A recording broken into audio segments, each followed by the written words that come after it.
বাংলাদেশে এক একটা জায়গায় এক এক রকম মুগ্ধতা। এখানে এসে বারবারই মনে হবে যে আমার আশাটা আসলে পড়ছে, এটা কোনোভাবেই ভুল ছিল না। আসসালামু আলাইকুম, চলে এলাম নতুন ব্লগ নিয়ে। আজকে আপনাদের নিয়ে যাব কাশ্মীরের অদ্ভুত সুন্দর আরও একটি জায়গায়, যেখানে না গেলে আপনার কাশ্মীর ট্যুর কোনোভাবেই পরিপূর্ণ হবে না। এই জায়গাটি এতটাই সুন্দর যে এটাকে কাশ্মীরের মিনি সুইজারল্যান্ড বললেও কোনো অংশে ভুল হবে না। অর্থাৎ বাইসারান ভ্যালি থেকে এই জায়গাটির সৌন্দর্য কোনো অংশেই কম নয়। সাথে বোনাস হিসেবে পেয়ে যাবেন অদ্ভুত সুন্দর একটি জলপ্রপাত পয়েন্ট, যেটা আসলে একটা নদী। সবকিছু মিলিয়ে এই জায়গাটিতে গেলে আপনি আরো একবার অনুধাবন করবেন কাশ্মীরকে কেন ভূস্বর্গ বলা হয়। কথা বলছি কাশ্মীরের দুর্দান্ত সুন্দর একটি জায়গা দুধপাত্রি নিয়ে। তো দেরি না করে চলুন শুরু করা যাক।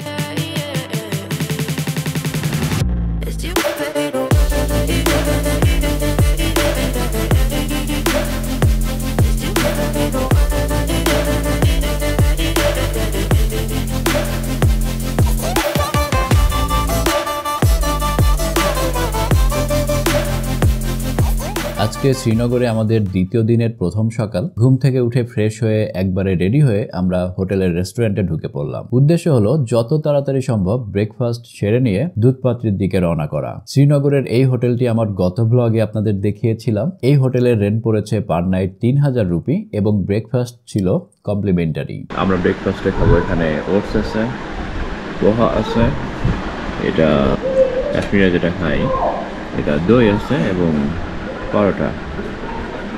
So that's all for the breakfast.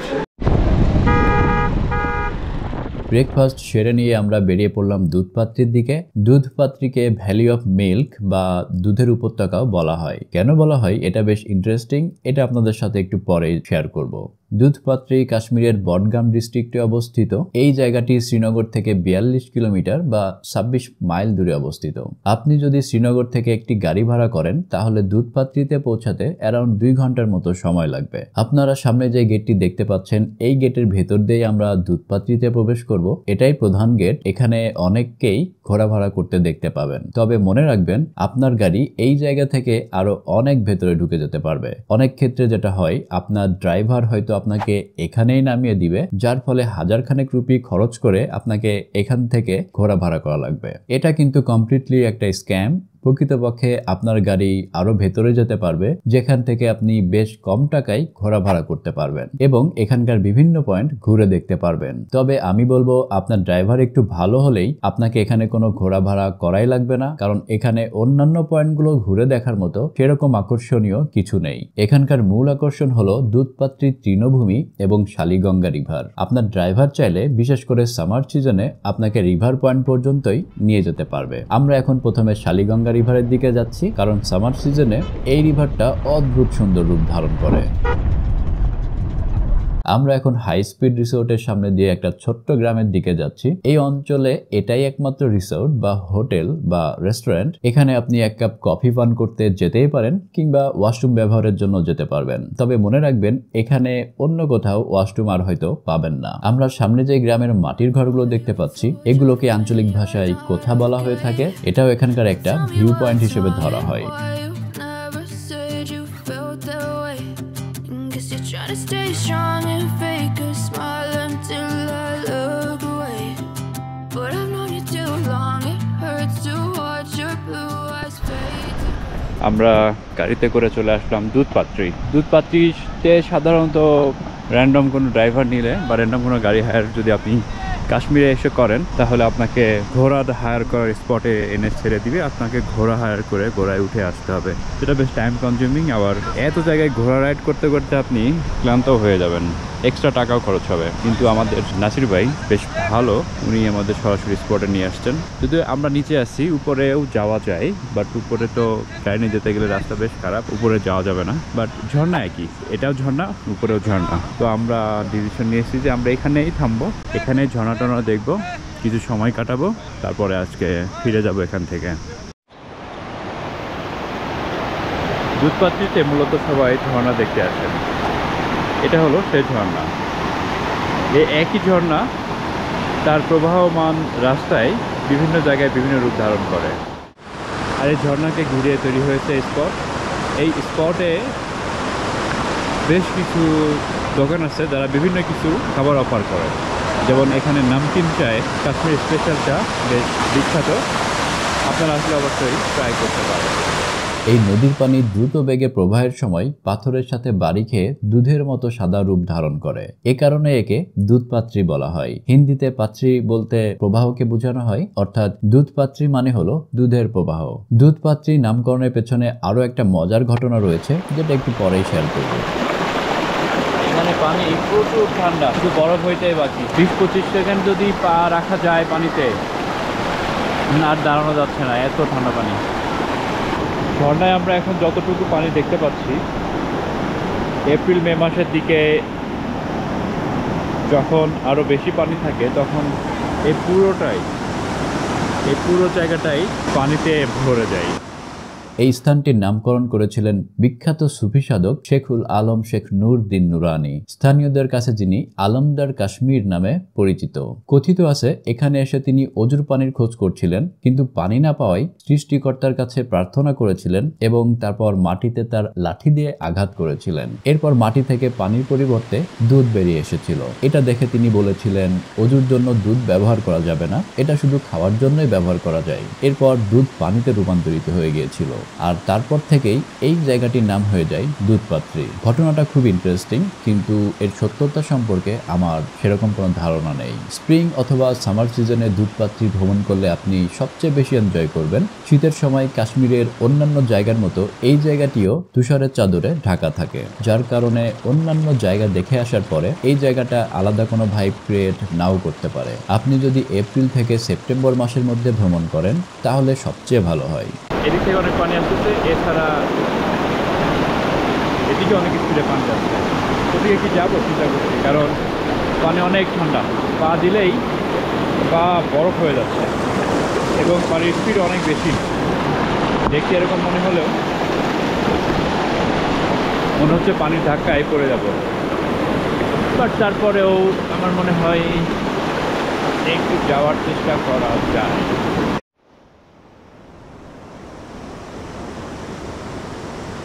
ঝর্ণাটা শুরু হচ্ছে ওই দিক থেকে, এই দিক থেকে একটা প্রবাহ বেয়ে গিয়েছে, ওই দিক থেকে আরেকটা প্রবাহ চলে আসছে এবং এটা চলে যাচ্ছে দুই দিকের প্রবাহ একসাথে মিশে এই সাইড দিয়ে। এখানে পানি অনেক ঠান্ডা, আবার এখানে যে পাথর পাহাড়ের, এটা আবার অনেক গরম। সো একটা মিডল পয়েন্টে আছি।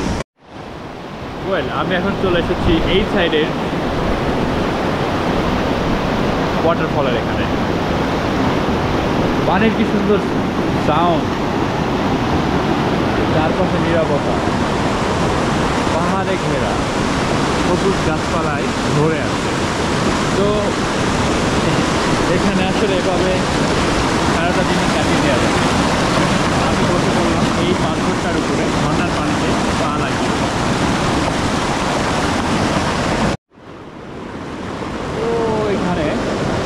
বসে আছে, ভয়ও আসতে পারতেছে না। অ্যাকচুয়ালি আমারও খারাপ লাগতেছে রেখে আসছে, কিন্তু লাইক এই পরিবেশটা না মিস করার, আমি মিস করে যাচ্ছি ও আসছে।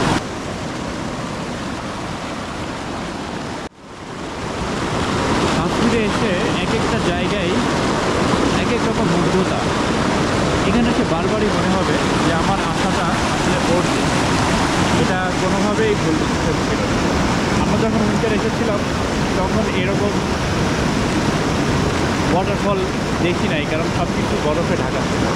আমি তিলাকে ওখান থেকে এই পর্যন্ত আনতে পেরেছি, আস্তে আস্তে হাঁটতে হাঁটতে ওইখানেও নিয়ে যাব, কারণ এত দারুণ জায়গা। আমি কোনোভাবে চাই না তিলা এটা মিস করুক। তো ও খুবই ভয় পায়, পাথরের মধ্যে হাঁটতে পারে না, তারপরেও I will try my best. So finally অনেক পরিশ্রমের পরে তিলাকে ওইখান থেকে এইখানে আনতে পেরেছি।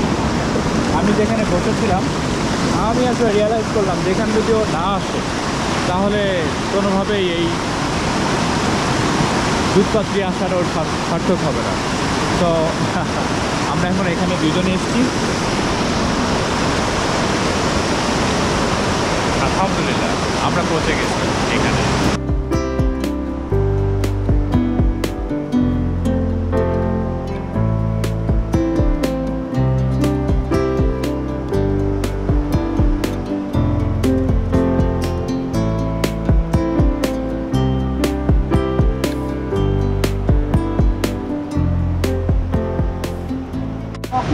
আমি গেছিলাম ওই উপরে, ওখানে দিক দিয়ে ঘুরে চলে আসলাম।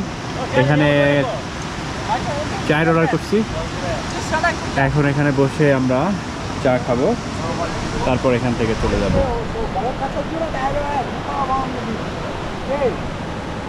আমাদের গাড়ি রাখা আছে উপরে। এখানে আপনারা চাইলে ঘোরাও আসতে পারেন, এখানে অনেকে আসছে ঘোরাতে করে, কিন্তু যদি গাড়ি সরাসরি আসে এটাই বেটার হয়। আমরা এখন দুধপাত্রির মেন পয়েন্ট শালিগঙ্গা রিভার থেকে দুধপাত্রির সবুজ তৃণভূমির দিকে চলে যাচ্ছি। অদ্ভুত সুন্দর এই তৃণভূমিতে আমরা কিছুক্ষণ সময় অতিবাহিত করব, একটু ঘুরে দেখব, তারপরে চলে যাব শ্রীনগরের উদ্দেশ্যে। যাবার পথে কাশ্মীরের বিখ্যাত নুন চা বা নামকিন চায়ে পান করার চেষ্টা করব। শ্রীনগর থেকে আপনারা যদি কম খরচে দুধপাত্রি আসতে চান তাহলে আপনারা কিন্তু বাসেও আসতে পারেন। আপনি যদি বাসে আসতে চান তাহলে শ্রীনগরের লালচক থেকে বডগাম ডিস্ট্রিক্ট পর্যন্ত বাসে আসতে পারেন। বডগাম ডিস্ট্রিক্ট বাস স্ট্যান্ড থেকে অন্য একটি বাস ভাড়া করে খান সাহিব পর্যন্ত পৌঁছবেন। এরপরে আপনাকে একটি ট্যাক্সি ভাড়া করে দুধপাত্রি পর্যন্ত পৌঁছাতে হবে। এখানে আপনি সেরকম কোনো শেয়ারিং ট্যাক্সির সুবিধা পাবেন না, কারণ এই জায়গাটি দুর্দান্ত সুন্দর হলেও টুরিস্ট এজেন্সিগুলো তাদের খরচ বাঁচানোর জন্য এই জায়গাটিকে সেভাবে রেকমেন্ড না করার কারণে এখানে টুরিস্টরা খুব বেশি আসেন না। তবে দুধপাত্রির সৌন্দর্য এতটাই দুর্দান্ত যে এটাকে লুকিয়ে রাখা কঠিন, যার কারণে টুরিস্টরা ইদানিং এখানে ভালোই ভিড় জমান। এটি হিমালয়ের পীর পাঞ্জাল রেঞ্জে সমুদ্রপৃষ্ঠ থেকে ৮৯৬৮ ফিট উচ্চতায় অবস্থিত। যেরকমটা দেখছেন, দুধপাত্রি হলো একটা বিস্তীর্ণ তৃণভূমি যা বিশালাকার পর্বত, দেওদার ও পাইন গাছ দ্বারা বেষ্টিত। সামার সিজনে দুধপাত্রি এরকমটাই অদ্ভুত সুন্দর সবুজ রূপ ধারণ করে, কিন্তু উইন্টার সিজনে আসলে আপনি একেবারেই ভিন্ন রূপ দেখতে পাবেন। উইন্টার সিজনে উঁচু উঁচু পর্বতগুলো তুষারে ঢাকা থাকবে, এই সবুজ তৃণভূমিটাও ঢাকা পড়ে যাবে তুষারের চাদরে। উইন্টারের সৌন্দর্য কোন অংশে কম নয়। দুধপাত্রিতে অ্যাক্টিভিটিস গুলোর মধ্যে অন্যতম হলো পনি রাইড করা। পনি রাইড করে আপনি এখানকার বিভিন্ন ভিউ পয়েন্ট দর্শন করতে পারবেন। পনি রাইড বুক করার জন্য এখানে বেশ বার্গেন করতে হয়। ওরা আপনার কাছে 1000 থেকে 1500 রুপি পর্যন্ত চাইবে, কিন্তু আপনি যদি 500 টাকার মধ্যে ডিল ক্লোজ করতে পারেন তবে এটা আপনার জন্য বেশ ভালো একটা ডিল হবে। দুধপাত্রিতে আসার জন্য আপনি শ্রীনগর থেকে একটা প্রাইভেট গাড়ি ভাড়া করে সহজেই চলে আসতে পারেন। টাকা একটু বেশি খরচ হলেও এটাই সবচেয়ে বেস্ট অপশন হবে। এতে হয়তো আপনার সর্বোচ্চ 2000 থেকে 2500 রুপির মতো ভাড়া পড়বে। তবে আমি যেরকম কাশ্মীরের সকল জায়গায় ঘোরার জন্য একবারে গাড়ি রেন্ট করে নিয়েছিলাম, এটা করলে সব থেকে ভালো ডিল পাবেন আপনি। দুধপাত্রিতে মোটামুটি 2.5 ঘন্টা সময় কাটানোর পরে আমরা রওনা করলাম শ্রীনগরের দিকে, কারণ শ্রীনগরে যে আজকে আমরা ডাল লেকে নৌকা ভাড়া করে বিকেলের পুরো সময়টা কাটাবো। তবে যাত্রাপথে একটু থামতে হলো, কারণ এখানে এখন শুটিং হচ্ছে বলিউডের একটা মুভির, যেখানে অভিনয় করছেন অমিতাভ বচ্চন। শুটিং এর সময় সকল যানবাহনের চলাচল বন্ধ করে দেওয়া হয়েছিল, এজন্য আমাদেরও থামতে হয়েছিল। দুধপাত্রিতে আসলে যে শুধু দুধপাত্রির সৌন্দর্য আপনি দেখতে পাবেন, ব্যাপারটা কিন্তু সেরকম নয়। এখানে আসার সময় কিংবা এখান থেকে যাবার সময় রাস্তার দুই পাশে প্রকৃতির যে অদ্ভুত সৌন্দর্য আপনি দেখবেন, সেটাও আপনাকে মুগ্ধ করবে।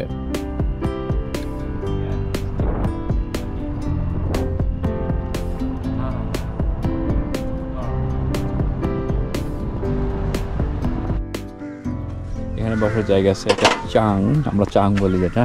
এখানে কার্পেট পাতা আছে ছাতার নিচে, আর এখানে চেয়ার টাইপের জায়গাও আছে। তো আমরা এই চাঙের উপরে বসবো, বসে চা এবং রুটি খাবো। पहली बार पियोगे सारे चाय? हाँ हाँ पहली बार पियोगे चाय? हाँ हाँ पहली बार। প্রথমবার আমরা এই নুন চা খাবো। কাশ্মীরের কাওয়া খেয়েছি অনেক, কাশ্মীরি নুন চায়ে খাওয়া হয় নাই। আজকে এই রুটি দিয়ে এই চা খাবো, দেখা যাক কেমন লাগে। কাশ্মীরি নুন চায়ের টেস্টটা মোটামুটি ছিল, আহামরি কোনো স্বাদ এটাতে নেই, তবে ওদের আঞ্চলিক খাবার হিসেবে ট্রাই করা যেতেই পারে। যাই হোক, আজকের ব্লগটি এ পর্যন্তই, আর দীর্ঘ করব না। ব্লগটি কেমন লাগলো জানাবেন, যদি ভালো লেগে থাকে তবে শেয়ার করতে ভুলবেন না, আর যদি কোনো প্রশ্ন থেকে থাকে কমেন্ট সেকশনে জানাতে পারেন। আমার নেক্সট ব্লগে আপনাদের সাথে শেয়ার করব কাশ্মীরের ডাল লেকে ভ্রমণের অভিজ্ঞতা। সে পর্যন্ত ভালো থাকবেন, দেখা হচ্ছে শিগগিরই। धन्यवाद। ले लेता हूँ। काम ज्यादा कुछ नहीं हो जाएगा, मगर आपने मुस्कुरा डाला थोड़ा सा ज्यादा डाल सकते हैं, बस इतना ही कर सकते हैं। डाल दिया आप, तो फिर बनाओ फिर ज्यादा मुस्कुरात में डालो, फिर मैं फ्री देने पे मजबूर हो जाऊंगा। अच्छा